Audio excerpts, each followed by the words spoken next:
stole $81 million from the Bangladesh bank's account. Investigators have called it one of the biggest cases ever.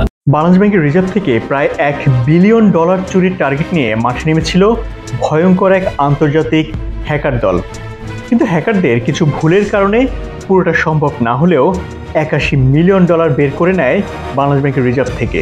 ঘটনা তদন্তে সে সময় CID, Bangladesh bank বা অন্যান্য যতগুলো তদন্ত হয়েছে তার কোনোটি প্রকাশ্যে আসেনি। তাই আসল ঘটনা সম্পর্কে কারোরই নেই সঠিক কোনো ধারণা। কিভাবে ঘটেছিল ভয়ঙ্কর সেই হ্যাকিংয়ের ঘটনা? বাংলাদেশ ব্যাংকের ভিতরে থাকা সবচেয়ে সুরক্ষিত কম্পিউটারগুলো কিভাবে একের পর এক নিয়ন্ত্রণ করেছে হ্যাকার দল? কেনই বা ঘটনার 1 মাস পরে তার সামনে আসে? আজকে জানাবো সেসব ঘটনা। হলিউডে প্রকাশিত ডকুমেন্টারি আর সে সময়কার আমার সাংবাদিকতার সূত্র ধরে সরাসরি নিজস্ব অভিজ্ঞতার আলোকে আজকের অনেক না বলা তথ্য তুলে ধরব। কিভাবে ঘটেছিল এমন ঘটনা? তা আটকানোর কি কোনো উপায় ছিল না? জানতে হলে পুরো ভিডিও জুড়েই সঙ্গে থাকুন।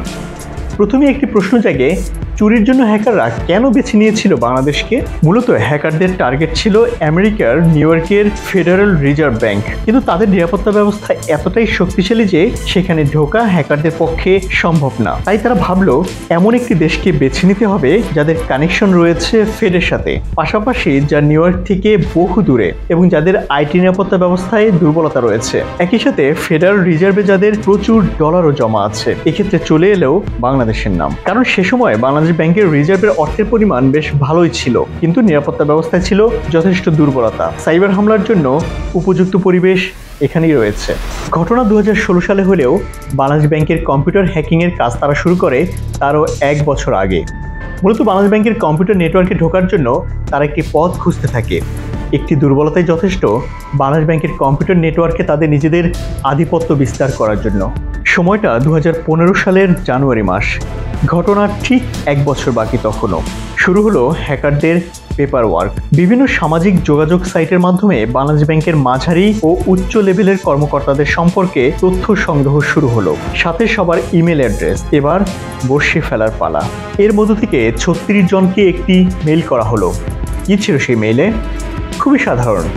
রাসেল আলম নামে এক ব্যক্তি চাকরির চেয়ে একটি সিভি পাঠিয়েছে মেইলে। সাধারণ সিভি মনে হলেও তার মধ্যে ছিল হ্যাকিং ফিশিং টুলস। এখন অপেক্ষা, যদি কেউ একবার এই মেইল খুলে পড়ে এবং সিভিটা ডাউনলোড করে তাহলেই প্রাথমিক কাজ শেষ। অবশেষে ফাঁদে পা দিল। 36 জনের মধ্য থেকে 3 জন মেইলটি খুলে পড়েছে এবং সিভিটি ডাউনলোড করেছে। সাথে সাথে হ্যাকারদের পাঠানো ম্যালওয়্যার ঢুকে পড়েছে বাংলাদেশ ব্যাংকের কম্পিউটার নেটওয়ার্কে, যেখানে প্রতিটি কম্পিউটার একটি অপরটির সাথে কানেক্টেড এবং সেখানে সাইবার নিরাপত্তারও ছিল যথেষ্ট অভাব। আর তারই সুযোগ নিতে থাকে হ্যাকাররা। কিন্তু এ তো মাত্র শুরু, কেননা বাংলাদেশ ব্যাংকের যে কম্পিউটার সুইফটের সাথে কানেক্টেড তা আরও বেশি নিরাপত্তার মধ্যে রয়েছে এবং সেখানে নির্দিষ্ট ব্যক্তিরাই অপারেট করে থাকে। সেই কম্পিউটারেরই নিয়ন্ত্রণ নিতে হবে হ্যাকারদের। এবার অনেক অ্যাডভান্স লেভেলের কাজ করতে হবে তাদের। শুরু হলো নেটওয়ার্কে থাকা সব কম্পিউটারের উপর নজরদারি। প্রতিটি কম্পিউটারের মেমোরি, দিনের কার্যক্রম সবকিছু স্ক্যান করতে থাকে হ্যাকার দল। হাতিয়ে নিতে থাকে বিভিন্ন ইউজার নেম ও পাসওয়ার্ড। এভাবে ধাপে ধাপে এগোতে থাকে হ্যাকাররা। এক কম্পিউটার থেকে আরেক কম্পিউটারের নিয়ন্ত্রণ নেয় তারা। মাসের পর মাস এভাবে কম্পিউটারগুলোর উপর পর্যবেক্ষণ করলেও বাংলাদেশ ব্যাংকের কোনো কর্মকর্তাই তা ঘুণাক্ষরেও টের পায়নি। সবার অজান্তেই তাদের প্রতিদিনের সব কাজের রেকর্ড রাখছিল হ্যাকার দল। এ সময় তারা বিভিন্ন ডকুমেন্ট ঘেটে শিখতে থাকে কিভাবে সুইফট কোড ব্যবহার করে ফেডারেল রিজার্ভকে ডলার ট্রান্সফারের অর্ডার দিতে হয়। 2016 সালের 29 জানুয়ারি অবশেষে বাংলাদেশ ব্যাংকের যে কম্পিউটার সুইফট নেটওয়ার্কের সঙ্গে কানেক্টেড তা নিয়ন্ত্রণ নিতে সক্ষম হয় হ্যাকাররা। দীর্ঘ 1 বছরের প্রচেষ্টায় বাংলাদেশ ব্যাংকের রিজার্ভের চাবি এখন হ্যাকারদের হাতে। টাকা পাচারের জন্য হ্যাকাররা বেছে নেয় ফেব্রুয়ারি মাসের 4 তারিখ থেকে 9 তারিখ সময়কে। এই সময়টাকে বেছে নেওয়ার জন্য বিশেষ পরিকল্পনা ছিল তাদের, কারণ পুরো ঘটনার সাথে জড়িত থাকবে 3টি দেশ। ঢাকা থেকে আমেরিকার ফেডারেল রিজার্ভ ব্যাংকে ট্রান্সফারের জন্য অর্ডার দিতে হবে। সেই ডলার যাবে 3য় দেশ ফিলিপাইনে, যেখান থেকে মূলত চুরি করা ডলারগুলো ক্যাশ করবে হ্যাকার দল। ফিলিপাইনকে তারা বেছে নেয় মূলত চুরি করা ডলারগুলোকে সাদা করার জন্য। কেননা সেখানকার আইন অনুযায়ী ফিলিপাইনের কোনো ক্যাসিনোতে টাকা ঢোকা কিংবা বের হওয়ার কোনো রেকর্ড রাখা হয় না। এই 3 দেশের সমন্বয়ে চুরির এক মহা পরিকল্পনা সাজিয়েছে তারা। তাদের দরকার ছিল এই 3টি দেশের সমন্বয়ে একটা লম্বা ছুটি, যেন সহজেই ডলার চুরির ঘটনা সামনে না আসে। 5 ও 6 তারিখ শুক্র ও শনিবার বাংলাদেশের সরকারি ছুটি। 6 ও 7 তারিখ শনি ও রবিবার আমেরিকা ও ফিলিপাইনের সরকারি ছুটি। 8 ফেব্রুয়ারি সোমবার চাইনিজ নববর্ষ উপলক্ষে ফিলিপাইনে ছিল বিশেষ ছুটির দিন। সব মিলিয়ে 5 দিনের ছুটির এক চমৎকার সমন্বয়ের এই সময়টাকে বেছে নেয় হ্যাকার দল। 2016 সালের 4 ফেব্রুয়ারি বৃহস্পতিবার বাংলাদেশ ব্যাংকের সব কর্মকর্তারা কাজ শেষে অফিস ত্যাগের প্রস্তুতি নিচ্ছে। এদিকে হ্যাকাররা অপেক্ষা করছে কখন পুরো অফিস ফাঁকা হবে। সন্ধ্যা 6টার মধ্যে একে একে সবাই অফিস ত্যাগ করে। হ্যাকাররা ঝুঁকি নিতে চায় না। আরও কিছু সময় অপেক্ষার পর রাত 8:36 1000 কিলোমিটার দূর থেকে বাংলাদেশ ব্যাংকের অন্যতম সুরক্ষিত স্থানের কম্পিউটারটি অন করে দিল। হ্যাকাররা বাংলাদেশ ব্যাংকের সুইফট নেটওয়ার্কে প্রবেশ করে 35টি নির্দেশের মাধ্যমে $951 মিলিয়ন অর্থাৎ প্রায় $1 বিলিয়ন ফিলিপাইনের 4টি ব্যাংক অ্যাকাউন্ট এবং শ্রীলঙ্কার একটি ফাউন্ডেশনে পাঠানোর নির্দেশ পাঠায় আমেরিকার ফেডারেল রিজার্ভ ব্যাংকে। যুক্তরাষ্ট্রে বৃহস্পতিবারের সকালের অফিসিয়াল কার্যক্রম ততক্ষণে শুরু হয়ে গেছে। একসাথে প্রায় $1 বিলিয়ন ট্রান্সফারের অর্ডার দেখে সবগুলো অর্ডারই ক্যান্সেল করে দেয় ফেডারেল রিজার্ভ ব্যাংক। এর মধ্যে শ্রীলঙ্কার শালিকা ফাউন্ডেশনের অ্যাকাউন্টে ট্রান্সফার অর্ডারে ফাউন্ডেশনের ইংরেজি বানান FOUNDATION লিখতে গিয়ে ভুল করে FOANDATION লেখার কারণে রিজেক্ট হয়। পাশাপাশি অর্ডার প্রক্রিয়াও ভুলভাবে ছিল বলে ফেড থেকে ব্যাক মেসেজ বাংলাদেশ ব্যাংকে পাঠায়।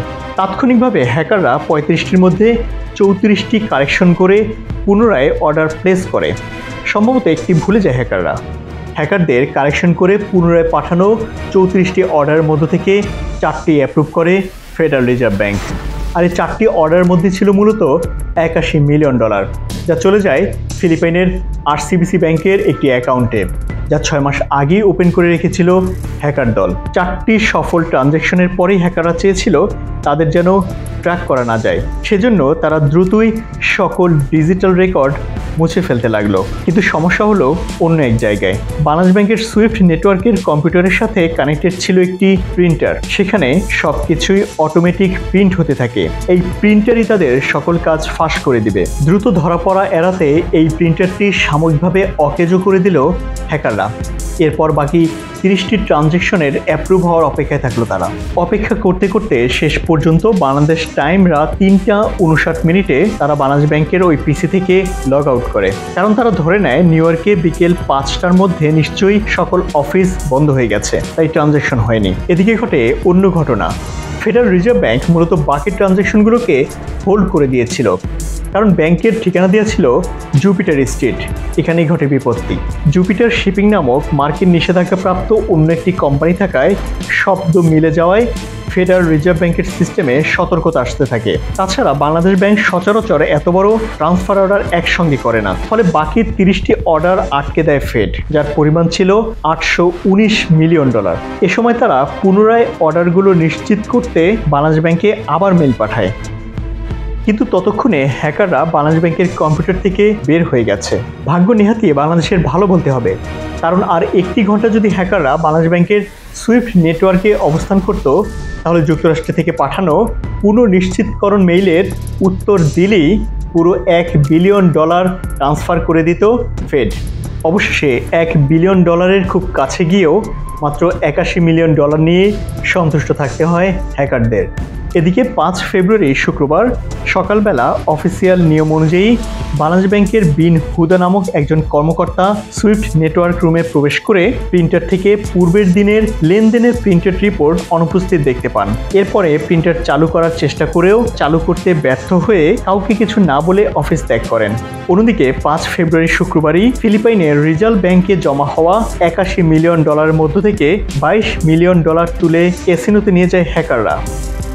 6 ফেব্রুয়ারি শনিবার সকালে নিয়ম অনুযায়ী বদরুল খান নামে আরেক কর্মকর্তা অফিসে আসেন। তিনি ও তার সহকর্মী দুজন মিলে ম্যানুয়ালি প্রিন্টারটি সচল করেন, আর প্রিন্টার চালু হতেই সকল ট্রানজ্যাকশনের অর্ডার একে একে বের হতে থাকে।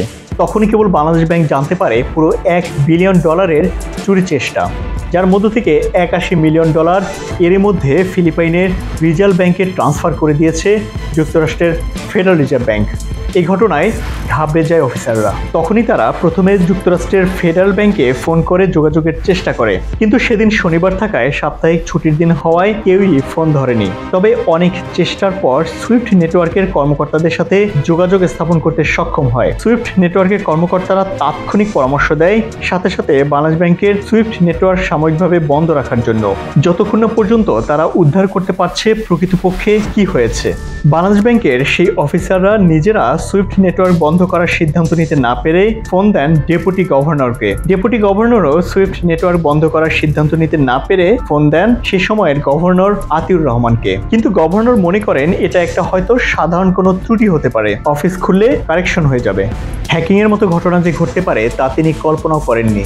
তাই সুইফট কর্মকর্তাদের পরামর্শ অগ্রাহ্য করে গভর্নর সুইফট নেটওয়ার্ক খোলা রাখার নির্দেশ দেন।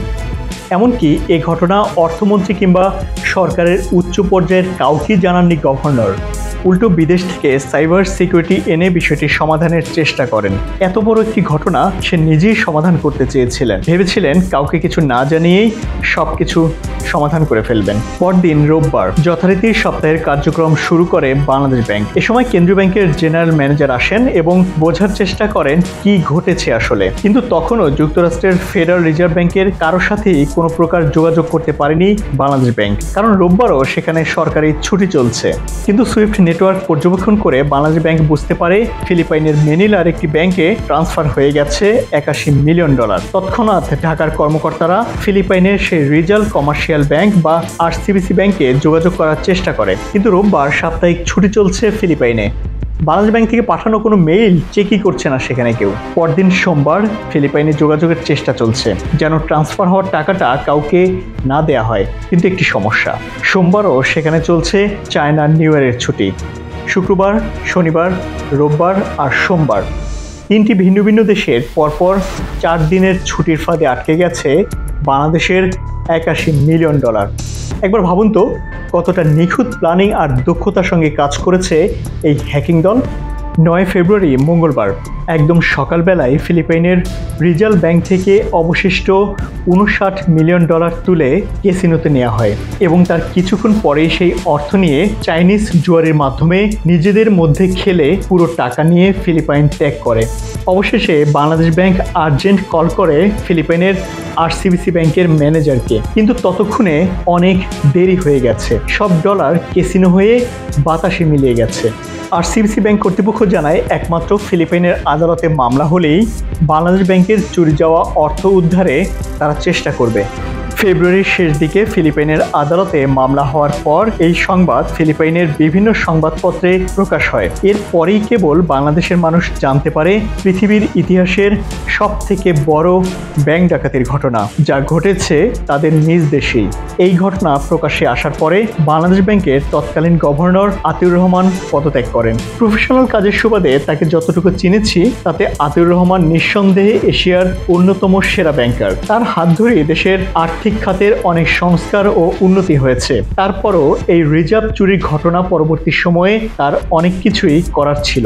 ঘটনাটি আরো গুরুত্বের সাথে দেখা দরকার ছিল তার, তাহলে হয়তো এই $81 মিলিয়ন তাৎক্ষণিকভাবে উদ্ধার করা কিংবা আটকানো যেত।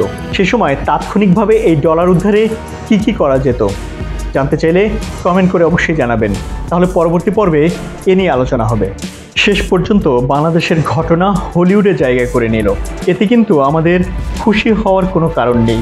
ঐতিহাসিক এই হ্যাকিংয়ের ঘটনা ঘটিয়েছে যে দুর্ধর্ষ লাজার্স গ্রুপ, তাদের সম্পর্কে যদি আপনাদের জানার আগ্রহ থাকে তাহলে অবশ্যই কমেন্ট করে জানাবেন। তাহলে পরবর্তী পর্ব হবে বিশ্বের অনলাইন জগতে রাজত্ব করে বেড়ানো এই গ্রুপটিকে ঘিরে। আজ এ পর্যন্তই, সঙ্গে থাকুন সব সময়।